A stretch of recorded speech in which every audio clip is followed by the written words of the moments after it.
इन दिनों हमास के हमले को लेकर पूरी दुनिया में इजराइल की खूब चर्चा है।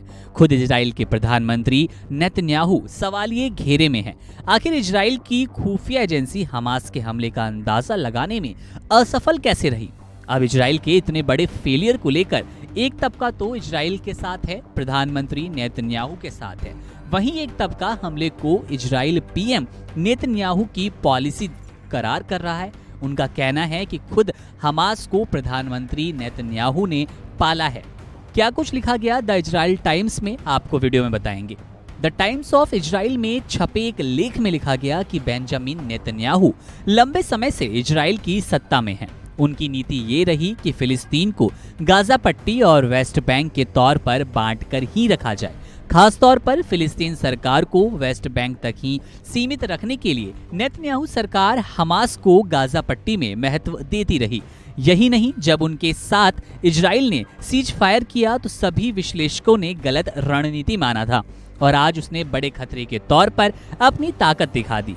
आगे आर्टिकल में लिखा जाता है कि फिलिस्तीन के राष्ट्रपति महमूद अब्बास को रोकने के लिए बेंजामिन नेतन्याहू सरकार हमास को बढ़ावा देने की नीति पर काम करती रही।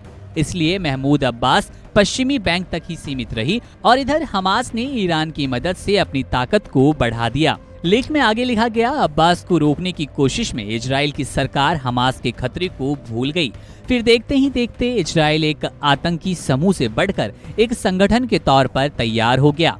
यही नहीं, गाजा पट्टी से मजदूरों की इजराइल में एंट्री को भी परमिशन दी गई। इस तरह वे लोग इजराइल से पैसे कमा कर गए और फिर उसका इस्तेमाल हमारे ही खिलाफ किया। आर्टिकल में और लिखा गया कि इसके चलते गाजा पट्टी के लोगों को बेसिक सुविधाएं मिली। इजरायली अधिकारियों का कहना है कि गाजा पट्टी के मजदूरों को बड़ी सैलरी मिली। बेंजामिन नेतन्याहू की 5वीं सरकार जब 2021 में खत्म हुई तो गाजा पट्टी के 2 से 3 हजार लोगों को वर्क परमिट दिए जा रहे थे।